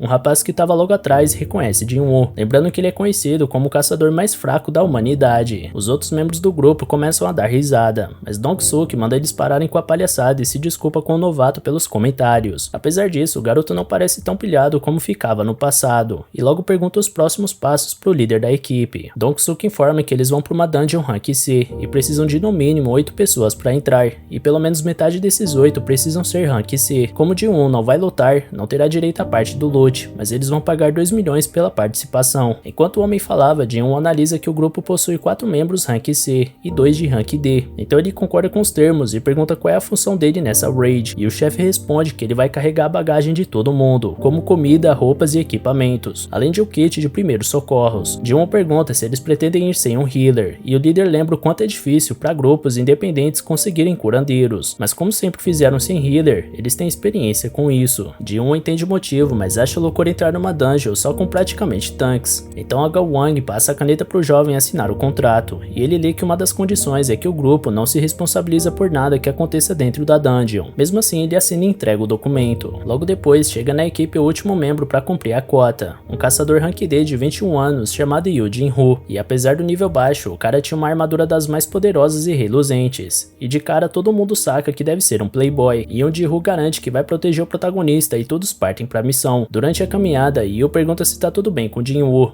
já que essas mochilas parecem pesadas, e ele agradece a preocupação, mas diz que tá tudo bem. Depois, o jovem de 21 anos começa a contar a história do antigo presidente da empresa por onde eles estavam passando, que fugiu pro exterior há 2 meses, levando embora 900 bilhões desviados. Como Jin-Woo parecia desinteressado com a conversa, Yoo pede desculpas por não ter muita noção de quando tá incomodando os outros. Chegando no portal, a equipe nota que ele é grande demais para ser de rank C, mas a Ga-won confirma que a associação verificou 2 vezes. Yoo pergunta pro novo colega se eles não deviam se preocupar mais com o tamanho desse portal, mas Jin-Woo-sung informa que o que importa não é o tamanho, mas o nível de poder mágico vindo de dentro. E é isso que a associação de caçadores avalia na hora de classificar. Dungeons perigosas de rank B ou maiores ficam a cargo de guildas maiores, já as de rank C para baixo não devem ser tão perigosas. Yoo elogia o conhecimento do bagageiro nesses assuntos, e ele lembra que já é um caçador há muito tempo, mesmo que nunca tenha entrado num portal de rank C. Enfim, é chegada a hora e todos atravessam a barreira em direção à masmorra. Como estava muito escuro, Kyo-han lança uma magia de iluminação, e todos ficam confusos pelo fato dessa dungeon não ter monstros e ser completamente escura, ao contrário das outras, que são repletas de pedras brilhantes que iluminam o local. Essas características da caverna fazem Jin-Woo se lembrar do templo de Kartenon, onde ocorreu toda aquela tragédia. Nesse instante, o colega de armadura reluzente pergunta para ele o que são essas tais pedras brilhantes, e ele explica que são rochas que emitem uma luz fraca, bem comuns em dungeons tipo caverna. Com essa nova informação, Yoo repassa todas as pedras que aprendeu que existem, incluindo a pedra da essência, que se consegue dos monstros mágicos, a pedra de mana, que pode ser minerada das dungeons, e essa pedra brilhante que ilumina as cavernas. Yoo acha fácil confundir elas todas, mas o bagageiro promete que ele vai se acostumar. Assim que o grupo chega numa parte dividida em 3 caminhos, Yoo fica tenso e pensa que não tem nada nesse lugar, então pergunta pro Jin-Woo se existem dungeons sem monstros, mas o protagonista manda ele ficar quieto, porque sua percepção indica que um som estranho tá surgindo de algum lugar. Portanto, os monstros mágicos estão por ali em algum lugar, só não deram as caras ainda. Com a descoberta, a equipe se prepara para qualquer ameaça iminente, enquanto Jin-Woo pensa em que tipo de criatura se esconde aos montes nas sombras e é atraída pela luz, e logo conclui que são monstros tipo inseto. Nesse instante, sons vindo de todos os lados parecem cada vez mais altos e intensos, e toda a equipe parece que vai entrar em pânico por não conseguirem enxergar nenhum inimigo. Eles olham para todos os túneis na espera de algum sinal, até que surge do alto um monte de formigas gigantes. Além de Kyo-wan, os arqueiros tentam evitar que os inimigos se aproximem, mas logo eles conseguem chegar no chão. Por isso, Dong-suk usa uma habilidade de provocação para atrair todos os oponentes para ele.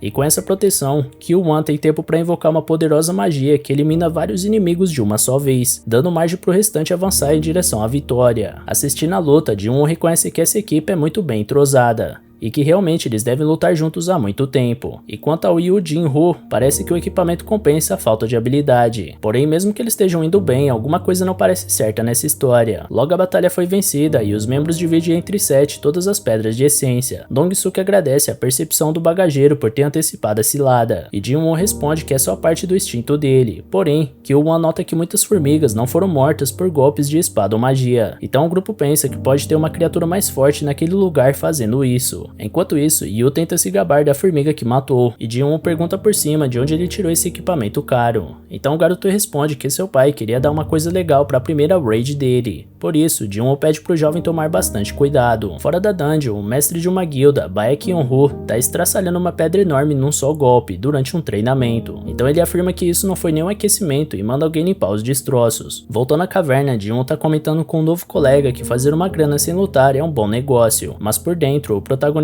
sente que é até bom demais pra ser verdade, já que continua com uma pulga atrás da orelha, e conforme iam andando, todos observam vários insetos feridos pelo caminho. Assim que iluminam a rota, notam a entrada da câmera do chefe e seguem a jornada, mas pra dentro da caverna, eles descobrem toneladas de cristais de mana. Por isso, um dos membros comenta com Dong-suk que até o irmão dele ficaria com inveja, e que o Wan manda o garoto não mencionar o nome do irmão do líder. Nesse meio tempo, o chefe tava pensando no quanto nem seu caçula tá sempre certo, e que vai usar esses recursos pra desenvolver sua equipe de ataque e não ser mais submissa a ele. Enquanto isso, Yoo tinha lido o contrato do Jin-Woo e vai contestar uma cláusula com o contratante, dizendo que Jin-Woo não receberia da partilha dos drops de batalha. Mas como os cristais de mana são minerados, a divisão deveria ser por 8. Dong-suk sorri e confirma que vai fazer isso, mas que primeiro eles precisam lidar com aquela aranha gigante ali em cima. E como o portal se fecha assim que o chefe da dungeon é destruído, todos devem minerar o máximo possível de cristais antes de enfrentar o aracnídeo, aproveitando que ele tá dormindo. Então ele pergunta para um membro sobre o equipamento de escavação, mas ele responde que não imaginava que encontraria tantos minerais, por isso deixou as ferramentas no carro. Assim, Dong-suk decide voltar para buscar tudo, e manda Yoo e Jin-woo ficarem ali enquanto isso, já que a aranha tá de barriga cheia e não deve despertar. Apesar da revolta de Yoo, eles vão embora, e nesse momento, Jin-woo lembra que o grupo afirmou que sempre faz dungeons rank C sem um healer, então ele se questiona por que eles não tinham nenhum caçador conhecido para chamar ao invés dele e Yoo. E durante essa reflexão, Dong-suk manda Kil-won selar a câmera do chefe, derrubando escombros na entrada para impedir a saída da dupla. Com isso, Jin-woo lembra de um momento onde um homem dizia que nesse ramo sempre existem canalhas, porque as missões acontecem em lugares isolados, o que facilita o acontecimento de crimes.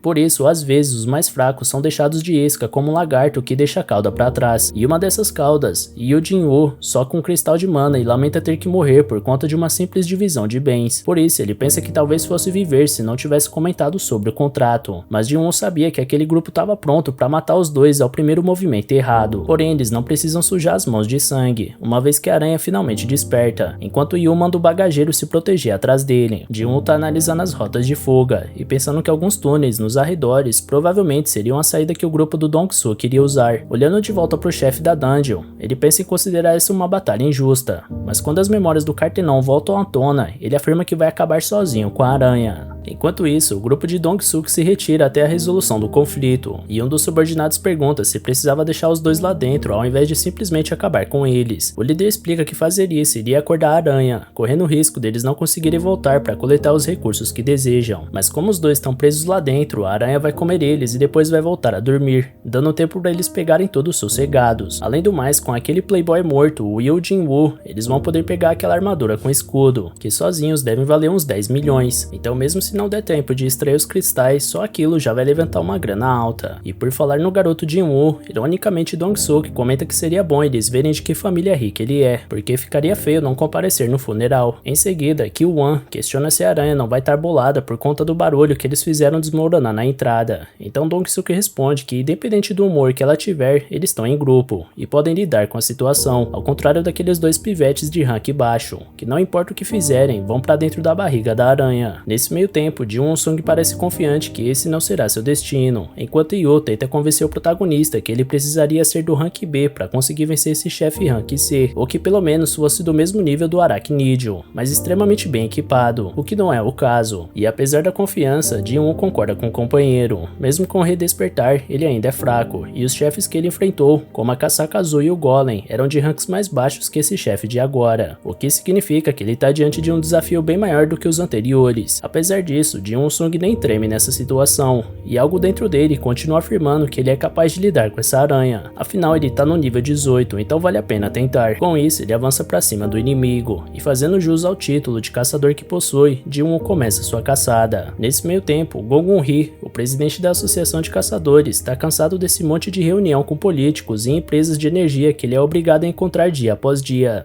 já que nunca foi muito bom em fazer politicagem. Por isso, Woo Jin-chul convida o chefe para uma batalha de treino para relaxar um pouco os ânimos. Assim, Go brinca que os veteranos até tentam aposentar, porém os mais novos não param de pedir conselhos e mantendo os velhos na ativa. Enquanto isso, Jin-woo tá buscando uma forma de atingir o adversário, já que tá tendo dificuldade de penetrar o exoesqueleto com sua espada. Além do mais, ele precisa prestar muita atenção nos ataques da aranha, porque uma patada daquela seria capaz de enterrar ele vivo. E observando a luta por trás, Yoo nota que aquele cara ali nem de longe é um rank E. Então com certeza ele falsificou o próprio rank. É mais um daqueles loucos que fingem que são mais fracos do que realmente são, só pra pegar desafios mais baixos e eliminar por diversão. E conforme ele se convencia disso, mais ele se perguntava onde foi parar. Já Jin-woo ficava cada vez mais cansado e vendo sua velocidade caindo aos poucos, o que significa que ele precisa arranjar logo um jeito de virar esse jogo antes de virar uma presa fácil pra aranha. Por isso, ele deu uma mexida no inventário para ver se encontra uma solução, e vê na presa venenosa de Casaca a esperança de acabar com o inimigo com seus poderes de paralisia e drenagem. Portanto, o caçador deve encontrar um ponto fraco para penetrar a pele da aranha, e o veneno da adaga daria um jeito de se encarregar do resto. Porém, o inimigo tinha guardado uma carta na manga, soltando um ácido no campo de batalha e mostrando pro Jin-woo que ele não poderia se aproximar de forma impensada. Mas ainda assim, o protagonista não tem muita escolha, já que caso se canse demais, vai virar comida de aranha. Por essa razão, então ele usa sua habilidade nova, chamada arrancada, para investir com velocidade para cima do rival. Assim, os 10 km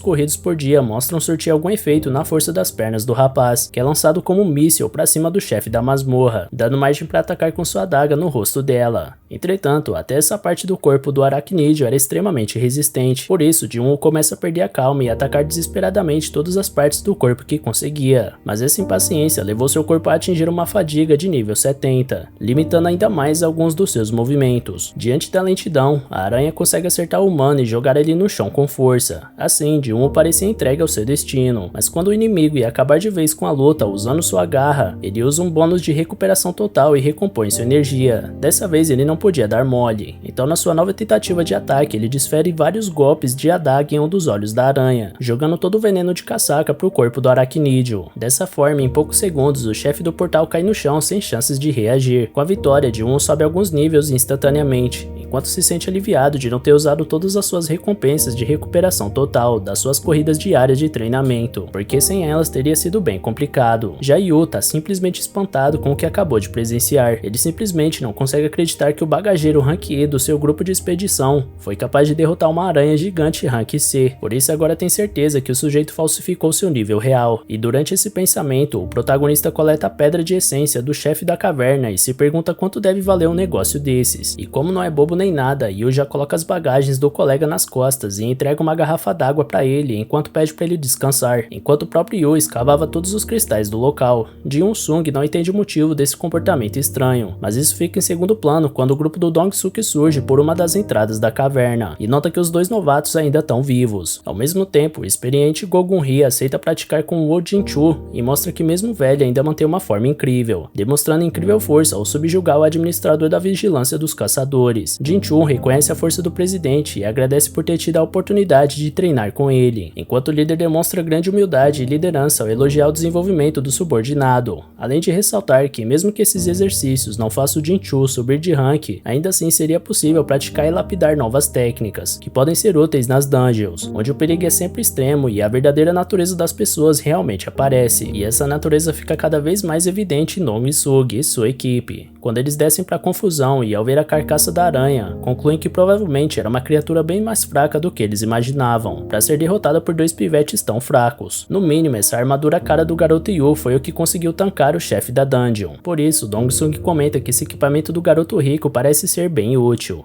e pergunta se o pai dele é Yu Myung-gun, presidente da construtora Yu. Como o rapaz não negou, o líder manda uma proposta para ele, onde ele deveria acabar com Jin-Won-Sung para se tornar cúmplice de tudo que rolou ali dentro, e ter uma vida poupada. Dong-Sung não tinha a menor intenção de manter o filhinho de papai vivo, mas vendo o cadáver do chefe da dungeon ali do lado, ele teme que essa armadura tenha algum bônus especial que ele não consegue prever, por isso quis expor o usuário a um novo conflito para analisar a potência real desse equipamento. Diante disso, Dong-Sung pressiona Yu para fazer o que ele manda, já que o que acontece na dungeon fica na dungeon. Então o garoto se aproxima do Jin-Woo, deixando Dong-Sung ansioso pelo que tá por vir, porém Yu se vira contra o grupo, que logo se prepara para acabar com o inimigo mais fraco antes do Yu, e nesse mesmo instante, Jin-Won-Sung recebe uma missão urgente, onde ele deveria eliminar toda ameaça presente para garantir sua própria segurança, e caso ele não complete essa missão, sofrerá uma penalidade. Entretanto, o desafio mostra que não seria tão fácil, uma vez que Kyo-Wan lança um raio no protagonista que isola ele para longe. Enquanto isso, três amigas se encontram numa cafeteria, e uma moça de olhos verdes, chamada Hee-Jin, é perguntada sobre como andam as coisas na guilda do Tigre Branco. Ela responde que tá tudo como sempre teve, enquanto sua amiga loira, Dina, diz que a associação dos caçadores também tá na mesma. Então Hee-Jin pergunta se é verdade que Dina vai começar um treinamento de dungeon Rank A com a Chai Hai, uma das lendas da guilda. Dina explica que já aconteceu isso e que na ocasião eles estavam tendo problemas com uma criatura poderosa da masmorra de elite, até que a Chai Hai acabou com o monstro como se fosse a coisa mais fácil do mundo, deixando todo mundo de boca aberta, mas principalmente o Ki-Hun,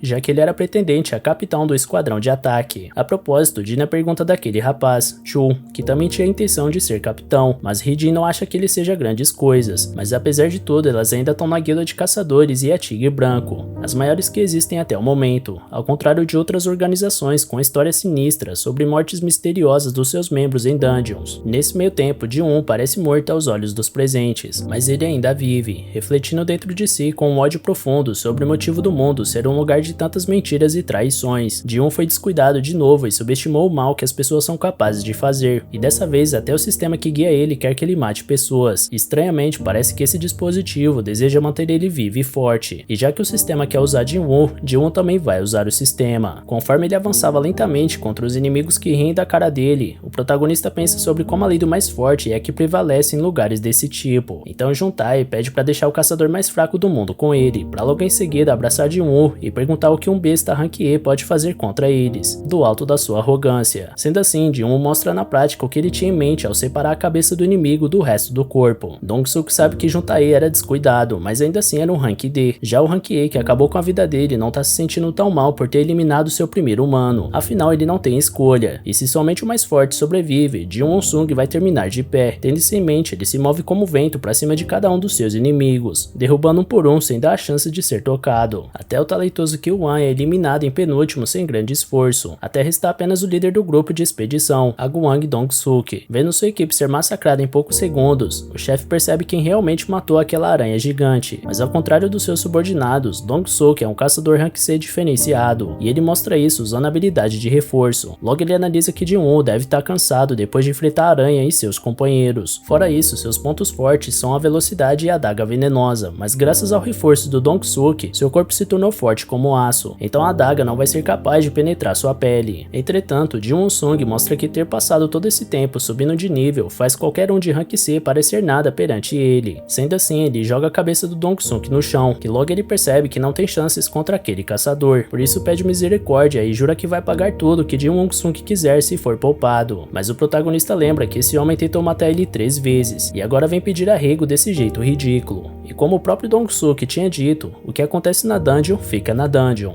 Diante do fim, o homem tenta dar uma carteirada, avisando que é irmão de alguém importante. Porém, Ji-Won não dá a mínima e termina o serviço nesse instante. Mais tarde, a investigadora da guilda não tá botando fé na história que todos os Rank C foram de base e só sobraram os Rank D e E. Fora isso, a responsável pelo protocolo dá uma olhada na lataria do Playboy, vendo que é a espada longa Carrion da companhia Maia, e fica doida com esse lançamento novo que ela tava esperando sair. Enquanto isso, Ji-Won vê as recompensas da missão, onde percebe a habilidade e intenção assassina, que reduz todos os atributos dos inimigos pela metade, podendo ser vários ao mesmo tempo. Depois da investigação, Yu tá agradecendo Ji-Won-sung por tudo o que aconteceu na dungeon, mas o protagonista só tá preocupado se a irmã tá usando o guarda-chuva que ele pediu pra ela levar hoje mais cedo. Enquanto isso, no altar alto de um prédio, um novo personagem tá prestes a ser revelado. No dia seguinte, chega a informação de Incho que 6 caçadores foram mortos em uma raid Rank C, e apenas um Rank D e outro Rank E sobreviveram. Jinchu acreditava que era mais um caso onde os mais fracos fugiram depois do abatimento dos membros mais fortes do grupo, porém seu assistente revela que os dois saíram da dungeon depois de eliminar o chefe. E o Ji-Won, o de nível D, possui um equipamento caríssimo, e o outro sobrevivente é Ji-Won-sung. Ao escutar esse nome, o administrador fica pensativo e demonstra mais interesse no caso. Então o assistente acrescenta que um dos falecidos na masmorra foi Dong-suk, o irmão mais velho do Dong-su. Voltando ao protagonista, sua irmã vê ele voltando pra casa e fica feliz que ele trouxe frango frito. Então pergunta o que aconteceu de tão bom pra ele ter resolvido fazer esse agrado, mas o rapaz responde que ainda não sabe se o que aconteceu foi bom ou não. Em seguida ele entrega o frango pra Dinar e conta que guardou uma grana pro tratamento da mãe deles, enquanto a garota brinca que finalmente o irmão largou de ser mão de vaca. Feito isso, os dois se sentam juntos, e Dinar comenta que Ji-Won voltou da dungeon sem nenhum arranhão, portanto seus companheiros de equipe deviam ser muito fortes. O garoto confirma que de fato eles eram, enquanto memórias da real situação passavam pela cabeça dele. Um verdadeiro massacre que Ji-Won-sung promoveu sem ao menos hesitar. As lembranças deixaram o caçador distraído, então sua irmã pergunta o que tá rolando, ao passo que ele finge que tava tentando lembrar se o grupo devolveu o troco da raid pra ele. Dina fica mais tranquila com essa justificativa, então Ji-Won volta a refletir que independente de tudo vai ficar bem desde que ele continue vivo e protegendo sua família. Caso se envolva repetir o acontecido da dungeon, sem problemas, ele faria tudo de novo. De repente, uma mensagem chega ao protagonista falando falando de uma substância nociva no seu corpo, mas logo o próprio sistema avisa que ele foi desintoxicado. Por isso ele se despede da irmã e vai para o seu quarto. Lá em cima ele percebe que não consegue ficar embriagado mesmo depois de tantas latas de cerveja, porque aparentemente o sistema possui alguma função que decompõe o álcool. Pensando nisso, ele vasculha tudo até encontrar uma das recompensas pela missão que acabou de completar, uma habilidade chamada Benção, onde ele fica imune a condições tóxicas e estranhas ao seu corpo, além de aumentar sua capacidade de regeneração. Diante disso, ele percebe que essa foi a recompensa da dungeon dupla, e por isso que ele conseguiu regenerar seus membros arrancados. Na chegada da noite, Dina avisa o irmão que tem um tal de Yu Jin-Hu no telefone. Vendo as latas de cerveja espalhadas pelo quarto, ela aconselha ele a não beber tanto assim, já que faz mal para a saúde, e quando for médica e tiver que atender ele por conta disso, ela vai se recusar. Algum tempo depois, Jin-Woo se encontra com Yu e comenta que não esperava ver ele mais uma vez nessa vida, e após o Rank D ter agradecido pelo protagonista ter salvo a vida dele, Jin-Woo agradece de volta pelo moleque nunca ter explanado para ninguém sobre o que realmente aconteceu naquela masmorra. Com isso, Yu se mostra nervoso, argumentando que eles só agiram em legítima defesa, e em seguida tenta convidar Jin-Woo para formar um grupo, mas antes de conseguir elaborar a frase, o protagonista interrompe e recusa de antemão, respondendo que não pretende andar com o filhinho de papai. Diante disso, Yu implora pro rapaz ouvir o que ele tem a dizer, prometendo que ele será bem recompensado.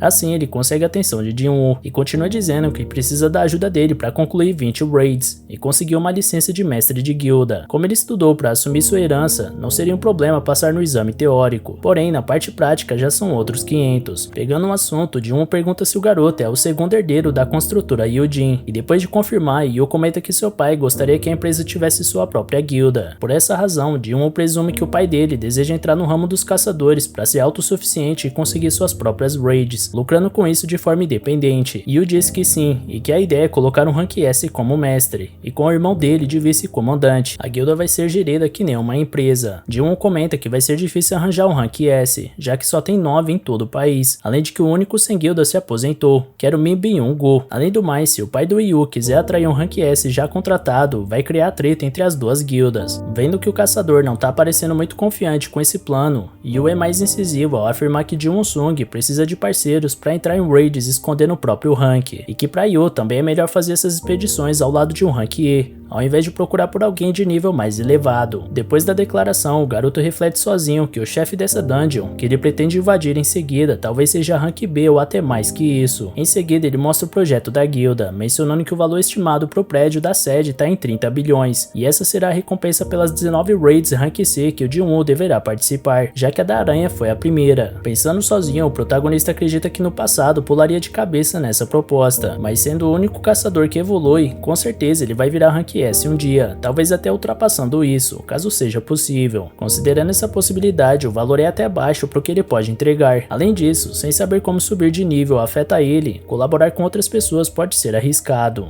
Então Jin-Woo recusa a oferta e se dirige até a saída, porém Yoon insiste uma última vez, dizendo que se ele aceitar, vai levar o segredo de Jin Sung até o túmulo. Em resposta, Jin-Woo olha de volta pro Playboy com uma expressão que não precisa ser explicada, e isso parece ter resolvido a situação de uma vez por todas. Mais tarde é revelado que o homem do alto do prédio é Agwang Dong-soo, irmão mais novo do Dong-suk, que acaba de descobrir que seu irmão foi morto e já começa a mover suas peças. Ele exige a papelada do caso para sua secretária e pergunta para ela o que aconteceria com ele se matasse alguém em outro país. Ela explica que num país com um tratado de detenção e extradição de caçadores, ele seria julgado naquele país. Caso não haja o tratado, ele será julgado pela lei do país onde vive, podendo negociar uma redução de pena com o governo. Sendo muito atarefado, Dong-soo pede para a secretária abrir um espaço na agenda dele para resolver essa situação, mas como isso afetaria a guilda, ele vai ter que esperar até a programação ter uma brecha. Com isso resolvido, ele olha o rosto dos dois criminosos e espera que eles estejam vivos até ele chegar. Logo na manhã seguinte, Dina e Jin-Woo estão se exercitando juntos, e no meio da corrida, Jin-Woo pergunta o que a garota faria se ganhasse 30 bilhões do nada. Dina pagaria o tratamento da mãe e faria uma faculdade, e talvez guardaria o resto.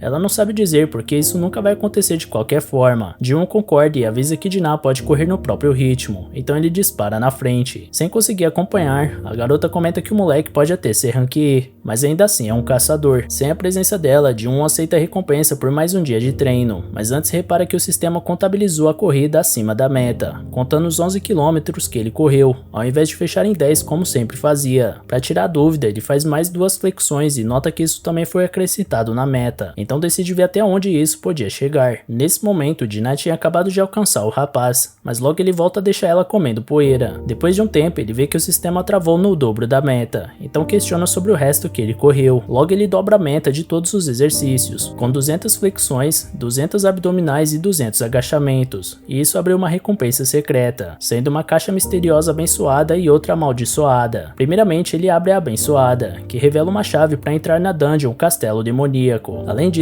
ela pode ser usada na torre Daesung em Songbaku. O problema é que a dificuldade de aquisição dessa chave é nível S, o que deixa o garoto preocupado. Lendo a descrição da missão, ele vê que no castelo do Rei Demônio ele pode obter os ingredientes pro Elixir da Vida, que é capaz de curar qualquer doença através de uma poderosa magia. Ao anoitecer, ele visita sua mãe, e diante dela se pergunta se esse tal Elixir da Vida seria capaz de trazer ela de volta definitivamente. Tendo essa esperança, é claro que ele decide ir atrás desse objetivo. Enquanto abre o portal para a masmorra, ele pensa que a dificuldade da dungeon pode ser Rank S, assim como a raridade da chave, ou seja, com monstros iguais àqueles da Ilha de Jeju, que deram trabalho até para os caçadores Rank S. No instante que se prepara para entrar, Ji-won se questiona se será capaz de enfrentar inimigos desse patamar. Entrando na dungeon, ele confessa para si que tá com medo, mas ainda assim ele possui uma pedra de teleporte instanciada caso esteja realmente ameaçado. E logo nos primeiros passos ali dentro, Cerberus, o guardião do inferno, surge diante do protagonista, que sabe que não pode voltar atrás agora, sempre mantendo em mente o Elixir da Vida que pode conseguir dali. Por isso ele saca a adaga assassina de lobos, e usando sua habilidade de arrancada, cai pra cima do cão de 3 cabeças. Cortando o corpo da fera várias vezes, ele recua ao notar que seus golpes não surtiram efeito, mesmo com a característica da arma que ele carrega. Então ele ativa sua nova e mais forte técnica, a Intenção Assassina. Porém Cerberus responde com um rugido que anula a habilidade do humano, já que assim ele volta pra trocação franca. Porém os efeitos de paralisia e drenagem da adaga continuam não atingindo o cão infernal. Dessa vez, Cerberus mostra seu cartão de visitas e revida os ataques sofridos, arrancando o braço do Ji-won com uma mordida, pra logo em seguida esmagar seu corpo com a pata. Só nisso, o caçador perde quase metade do seu HP, então decide ser mais cauteloso ao recuar mais uma vez. Analisando o adversário, ele descobre que Cerberus está usando sua habilidade de Fúria, que dobra todos os atributos do usuário por 3 minutos. Mas antes de traçar uma estratégia em cima disso, Ji-won leva outro golpe e vê seus pontos de vida caírem ainda mais. Por isso, ele tenta não ficar parado em batalha para evitar esse tipo de vacilo. Ativando sua recuperação total para regenerar seu braço, ele volta para a luta e perfura o olho do inimigo. Mas uma notificação chega na mesma hora alertando que Cerberus não está sentindo dor. Em seguida, o cão isola e esmaga o caçador várias vezes, que não consegue reagir à insuperável força e velocidade da fera. Enquanto isso, Ji-won vê seu HP indo embora, e o fato de ter chegado a menos de 30% de vida ainda impôs um debuff nele de menos 50% de dano. Diante do massacre, o sistema não para de notificar o jogador a cada instante, fazendo ele perceber que esse não é um segundo despertar qualquer. Primeiro ele pensa em suportar os 3 minutos de fúria do Cerberus para ter uma chance, mas logo ele percebe que isso é muito arriscado, então ele saca sua pedra de teleporte para vazar dali antes de dar ruim, mas um pisão do inimigo faz a pedra voar da sua mão. Agora sua vida estava próxima do fim, e ele estava sem um instrumento que iria tirar ele dali de uma vez por todas. Nessa hora ele busca no sistema alguma solução, e acaba se lembrando da loja que o menu oferecia para poções e coisas do tipo, então ele compra 3 poções de cura básicas, que curam poucos pontos de vida. Depois disso ele vasculha o inventário e vê a glândula de veneno de casaca, que endurece a pele do usuário, mas que lesiona os músculos permanentemente com o veneno. Entretanto, Ji-won se lembra que conseguiu a habilidade Benção, tornando ele imune a efeitos tóxicos. Diante disso, só resta para ele tentar, portanto ele ingere toda a substância e vê a Benção impedindo o efeito do veneno. Cerberus aparece para acabar com o caçador, mas ao ser golpeado de novo, ele sente que seu corpo sofre muito menos as consequências do impacto monstruoso do oponente. Ainda por cima, a fúria do cão acaba de terminar, fazendo ele sentir a dor absurda do seu olho perfurado. Notando a virada de mesa, Ji-won parte para cima com tudo, rasgando o corpo do animal do inferno. Porém Cerberus consegue abocanhar o protagonista, que sente que sua vida tá indo embora, mas ao mesmo tempo o efeito de endurecimento da glândula mantém ele ativo. Com isso ele fura várias vezes outro olho do inimigo com ódio, causando uma chuva de sangue que apaga o fogo ao redor. Com a vitória, Ji-won sobe vários níveis, além de ter conseguido a chave da porta do castelo ao derrotar o guardião, e a fórmula para fabricar o Elixir da Vida, sendo que 3 itens são necessários para para criar essa substância. Após quase perder a vida nessa luta, Ji-Woon sabe que é melhor entrar nesse castelo depois que tiver certeza que poderá enfrentar o que tem lá dentro. Então ele promete que um dia vai retornar. E galera, vocês querem continuação desse anime? Se sim, então já comenta aqui embaixo e comenta também qual anime dessa temporada vocês gostariam de ver aqui no canal, beleza? Valeu galera, se cuidem!